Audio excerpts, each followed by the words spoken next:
You're listening to a fight against free kill laws from AMP Media Production Studio.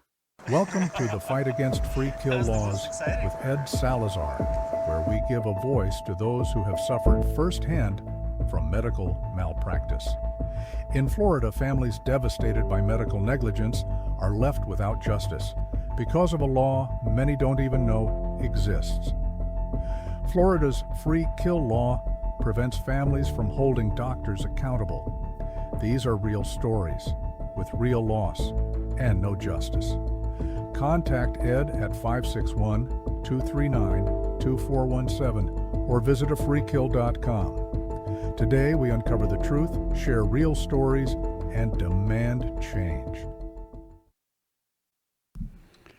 Good evening and welcome again. Thank you so much for joining us and taking your time from your day to listen to our podcast. We have something that I'm very excited about presenting to you. We had a guest a couple of weeks ago, Travis Creighton, and this guy is a data generating machine. And I was advised by Daryl Parrott that Travis may have come across something that could be a blockbuster for our cause. So for the first part of the show here, I've asked Travis to come back and explain a little bit about what it is that he's discovered. Can we bring Travis in now, please?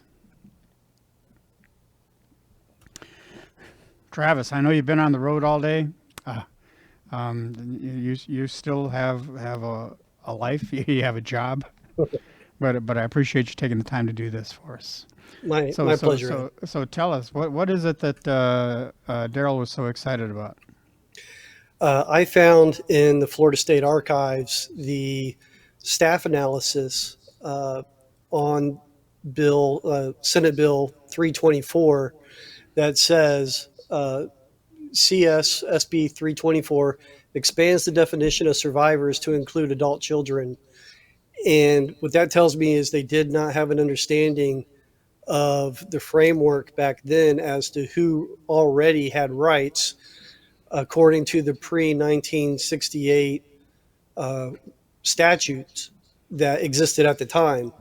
If you look at the 1967 statutes, 768.21 and .02, we already had rights, and we had them concurrent with the decedent's rights. Right now, under modern law, we have to choose who we go under, survivor rights or not.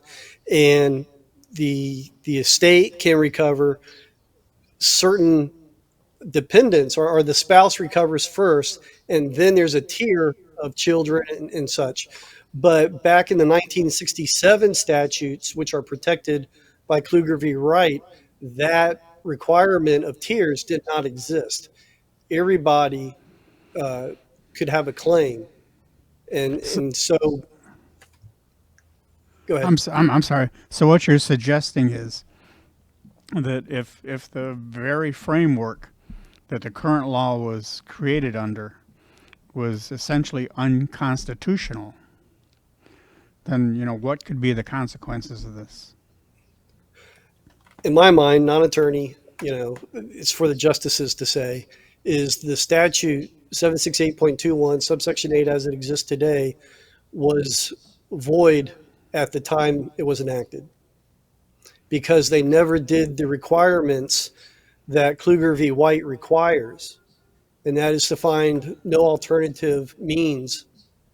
In the record for the House and the Senate, there is no proof that they ever did that.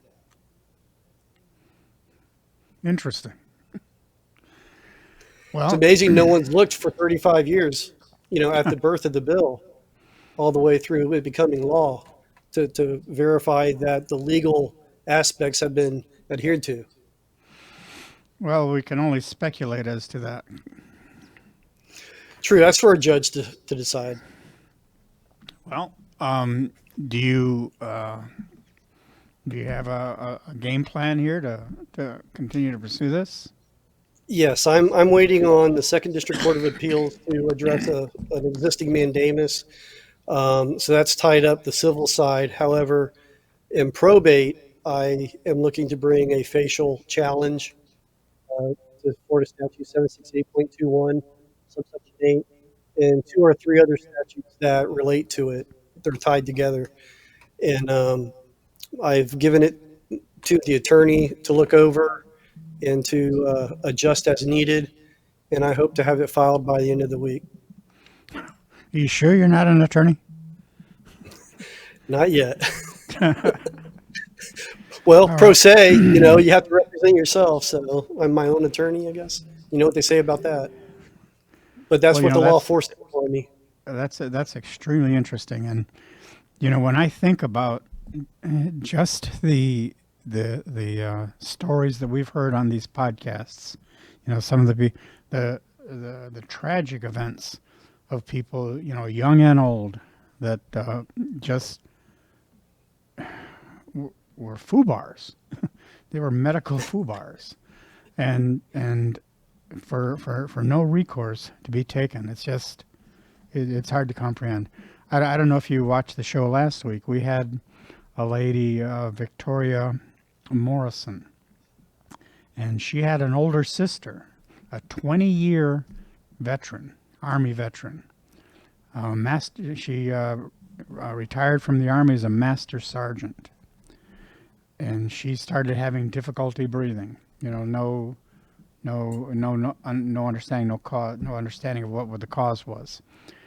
They live in North Miami. I don't know how familiar you are with the South Florida area, but they were in the North Miami area. The paramedics come. They're going to take her to the nearest hospital. This 20-year vet requests to be sent to the VA. Their reason for not doing it, they stated, was that she wouldn't make it. Yet, it was 48 hours later when she passed away without ever being on a ventilator. Now, I'm a respiratory therapist. I'm trying to understand how they determined that she couldn't survive an additional 35, 40 minutes at the most. If that ambulance was going code 3 down I-95 from North Miami to Jackson Memorial, I just don't understand why they declined to take her to the VA, where, there might have been a much different outcome. Are the EMTs qualified to make that determination? I believe they have established protocols where on whatever the assessed acuity of the patient is, then they're going to go to the nearest hospital. I know, for instance, like with any kind of head trauma or any suspicion of possible head trauma, then they have to go to the nearest trauma center, regardless of what the patient's desire is. The protocols like that exist, but I don't see how that came into play in her case.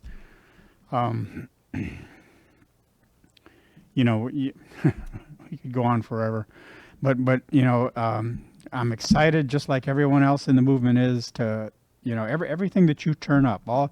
And folks, Travis sends us a lot of emails. Most of it I have no understanding what he's talking about. But the thing that the people that are opposing us should understand is that we are a very varied population from very many different walks of life, and we are not ignorant people. And the arguments that have been thrown at us, the explanations for why some of our loved ones have perished, if they don't hold water, then they simply hide behind these ridiculous laws. All right. Is there anything else you'd like to add, Daryl? Anything? Well, I'm interested to see what the legislature will do, because I've sent this information to bill sponsor Trabucci. I've also sent some prior information to both judiciary committees, the House and the Senate. And I would like to see that they be proactive and establish a finding of unconstitutionality without having to go through the courts. but I'm gearing up to try to bring it to the courts in case they don't. Well, Representative Tribussi has been one of our champions. Yes. She's an amazing woman. And if you do get some feedback from her, we'd be anxious to hear about it. So, share it with us. All right, we'll do. Okay, and I'm looking forward to the next delegation meeting that I'll be attending anyway, in Miami, at Miami-Dade Community to be there. College. Excuse I me? plan to go to that. Oh, do you? I plan to go to that one on the 15th. Wonderful, Walt. Yes. Well, then I'll have an opportunity to introduce you to Veronica. She will be there also. All right. Well, again, thank you very, very much for your time, Travis. We'll be talking again soon. Wonderful. Look forward to it. Thank you. Thank you. All right, folks, we're going to take a very, very short break, and then we'll be back to conclude the podcast, okay?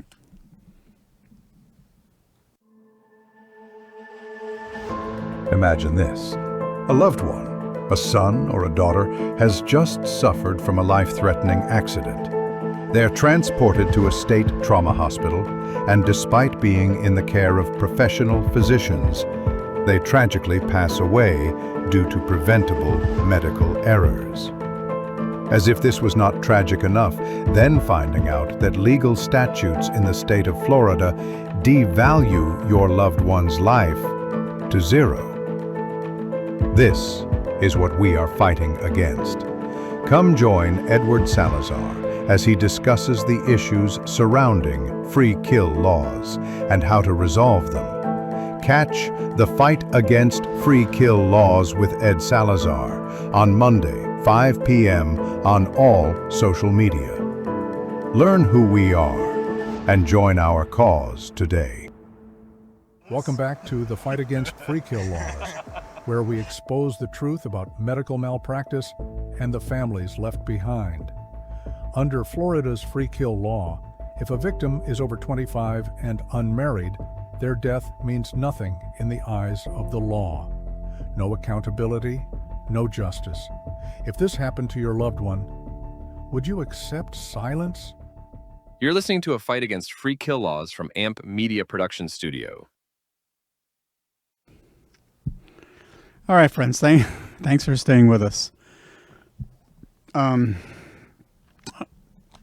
had a completely different plan for this podcast yesterday.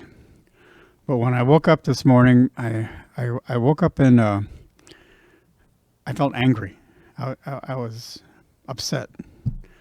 And I'm pretty sure it had something to do with a dream that I had had. And I've decided that I want to make a direct call. I want to call out the people that are opposing the abolishment of these laws. Let me give you just a quick review of what happened in our particular case. Again, my son was in a terrible accident. He had a very severe head injury, but for 18 consecutive days, he showed progress. He showed improvement. Neurologically, he was doing so well, and he got weaned off the ventilator on April 1st. He was off the ventilator. He was doing so well that pulmonology signed off the case. They were no longer even visiting him on a daily basis. He was doing that well. Okay, then on April 9th, he passes away from cardiopulmonary arrest after a 30-minute resuscitation effort with his mother and I standing outside his room. You cannot imagine the trauma. When we went into discovery to try to find out what was happening, and we received his medical records, the one most glaring thing that stood out in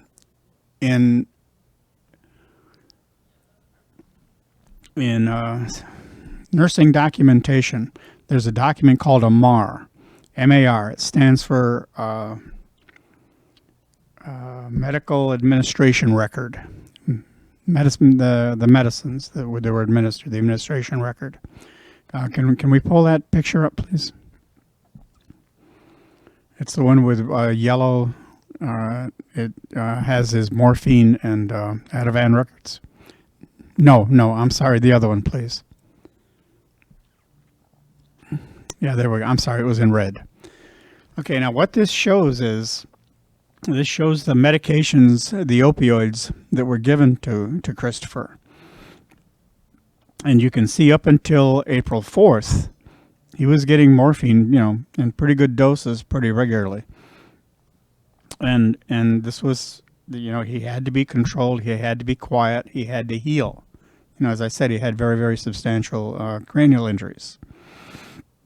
But when he was weaned from the ventilator, you can see there it says off ventilator. Okay, wean, from the morphine. Look down every date from that. Not only did they not stop giving him morphine, they also started giving him Ativan. Now, he's no longer getting mechanical ventilatory support, yet he's given a pain reliever, which is also a very, very potent respiratory depressant. It depresses the respiratory drive. On the last day, on April 9th, look what was administered.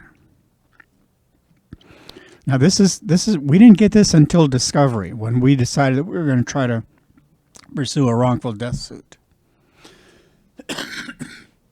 Excuse me. I'm sorry. I'm getting. Okay. Go to the next one, please, Freddie, with the numbers on it. Okay. This, folks, is the smoking gun.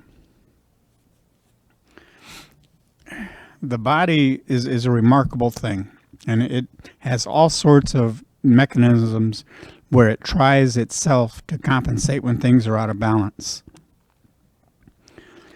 These values are taken from what's called an arterial blood gas analysis. And the body, normally the amount of CO2 in your bloodstream, or in your arterial blood, is about 40 millimeters of mercury. Okay, and that that's pretty much standard.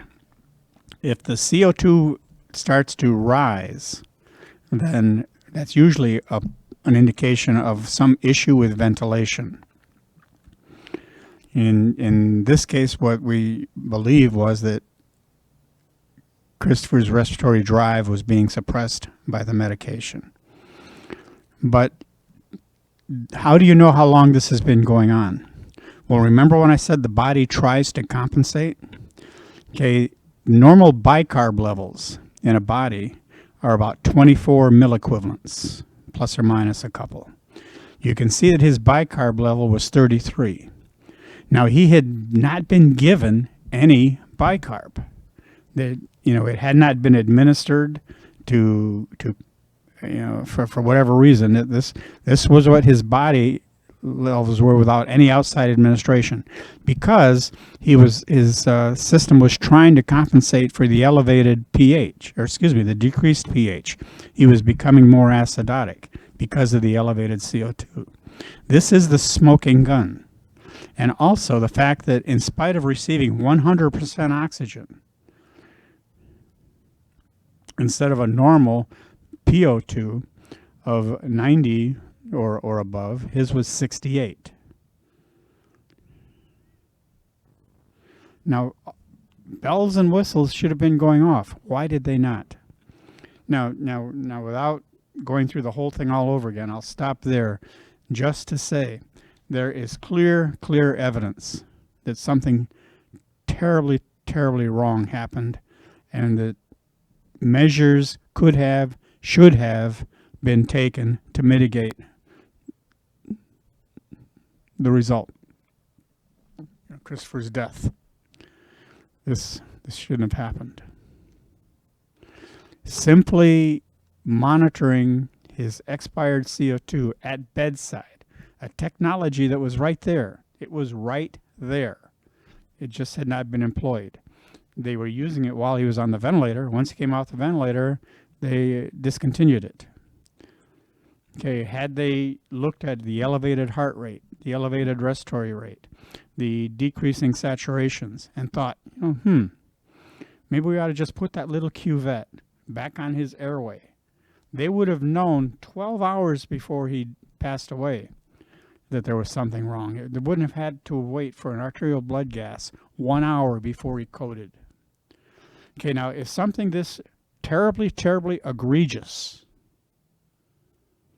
can happen without consequence, what does that say? What does that say about medicine in Florida?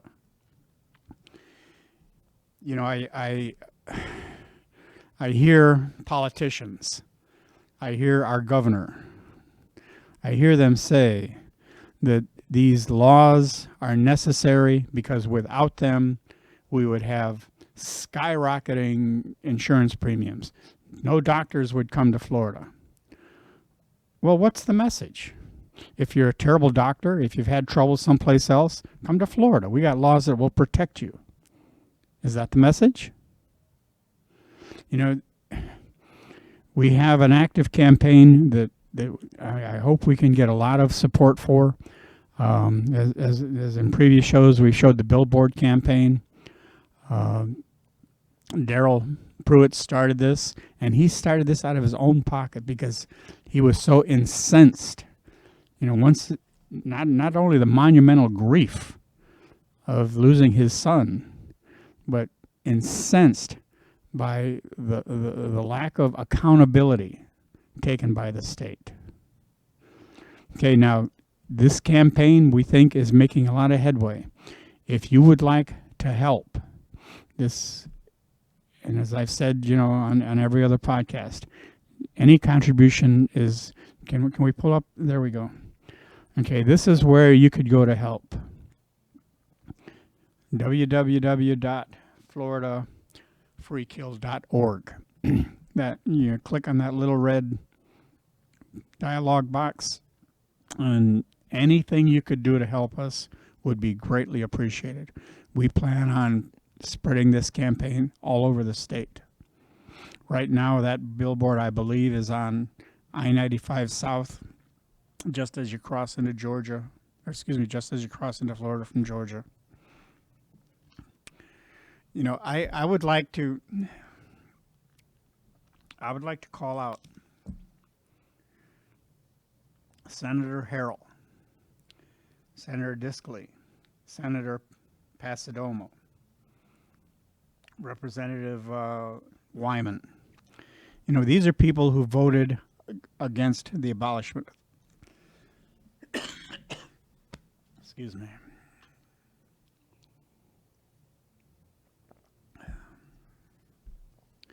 These are people who voted against the abolishment of this law, while the rest of the legislature overwhelmingly voted to approve it. And the evening before, Governor DeSantis issued his veto. He didn't meet with family members. He didn't meet with victims. He met with lobbyists. Okay, if you want to know why we are so incensed, if you want to know why we are so intense, please put up, if you can, put up that picture of Christopher and I.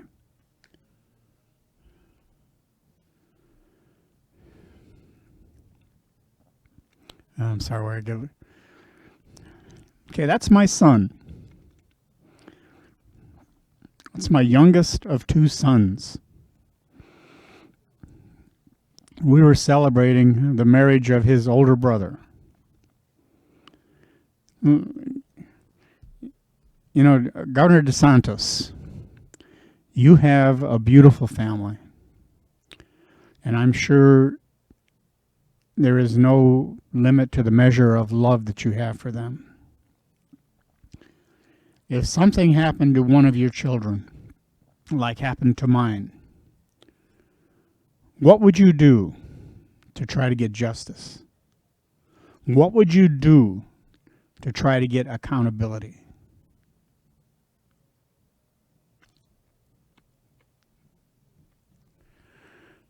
friends,